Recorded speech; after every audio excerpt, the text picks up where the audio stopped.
Bonjour, je m'appelle Anaïs et je vais vous raconter comment ma sœur m'a trahi. Ma sœur et moi étions très proches dès notre enfance.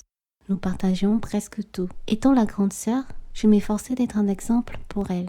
Ma mère étant mère célibataire, elle faisait de son mieux pour nous trouver à manger. Moi, j'essayais tant mieux que mal d'être toujours là pour ma sœur. Cependant, je remarquais un côté un peu étrange chez elle. Elle essayait à chaque fois de me ressembler. Elle adoptait le même style de vêtements que moi, la même coiffure. À l'époque, je m'en foutais. Après tout, j'étais sa grande sœur. Je trouvais normal qu'elle veuille me ressembler. Je trouvais même cela attendrissant. Puis les années passèrent et je quittais la maison, laissant ainsi ma sœur avec ma mère. Durant mes études, j'ai fait la rencontre d'Alexandre. Très vite, nous nous sommes entendus. Il était si gentil, vous savez, calme et tellement humain. C'était le genre d'homme qui donnait le temps aux mendiants dans la rue. Il avait la main sur le cœur. J'avais toujours gardé contact avec ma sœur. Elle était restée célibataire, sans enfant. Et très vite, je suis devenue pour elle comme une seconde mère. Je lui donnais sans cesse de l'argent. Elle en avait tellement besoin. Pour telle ou telle chose, elle était tout le temps en découvert. Il fallait sans cesse la sortir des difficultés. Je l'épaulais financièrement, matériellement. Mais cela ne me dérangeait pas. J'étais sa grande sœur et elle me le rendait bien. Ma sœur était aussi ma confidente, pour vous dire. Une amie sur qui je comptais. Je lui racontais tout. Dès que j'avais un souci dans mon foyer, elle était la première à être au courant avant mon mari. Mon mari et moi étions très proches de nos familles. Lui avait 2 frères, dont Steve, le plus jeune. Steve venait souvent à la maison passer des week-ends, prendre un verre. Parfois même nous passions du temps autour d'un café, parlant de diverses choses, et je le trouvais très sympa. Je vivais avec Alexandre depuis 6 ans, et malgré nos efforts, je n'arrivais pas à tomber enceinte. J'en étais malheureuse. Tous les jours, je pleurais. J'ai alors convaincu mon mari d'aller voir son médecin et il décela chez lui une faiblesse au niveau de ses spermatozoïdes. Il était fort probable que mon mari et moi n'aurions jamais d'enfants. Cela me brisa le cœur. Mais je ne perdais pas espoir et à chaque fois on essayait d'avoir ce bébé. Mais hélas, rien ne se produisait. Remplie de tristesse, je me rendais chaque fois chez ma sœur après un test négatif. Un jour, alors que j'allais chez elle, elle me dit qu'elle avait trouvé un moyen pour que je puisse avoir un enfant. Je lui disais tout excitée, mais quel est ce moyen ?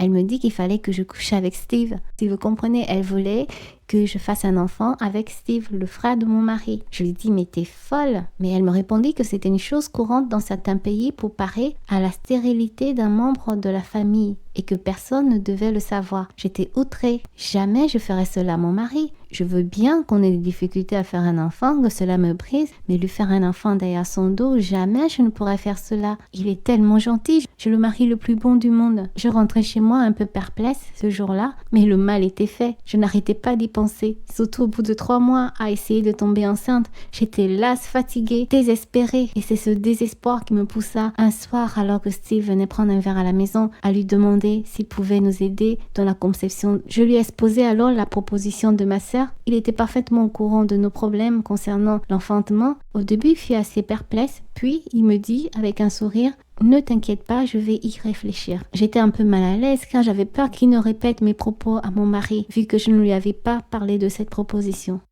Quelques jours plus tard, Steve me téléphona et me dit qu'il était d'accord. Mais à ma grande surprise, celui-ci ne voulait pas qu'on l'on fasse un prélèvement de sperme, mais il voulait qu'on couche ensemble. J'étais un peu surprise. Pourquoi demander une telle chose? Lui et moi, on avait toujours eu des bons rapports. Puis finalement, j'acceptais. Et nous couchions ensemble 2 ou 3 fois et j'ai remarqué que j'étais enceinte. J'étais enfin enceinte. Quelle bonne nouvelle! Je sautais de joie et j'allais l'annoncer à mon mari, qui était très surpris mais très content. Enfin, nous aurons notre famille. La grossesse se passa bien et je mis au monde un petit garçon, Jean. C'était un vrai bonheur. Tout le monde était content pour nous, ma sœur, mes beaux-frères, ma famille, bref, j'étais comblée.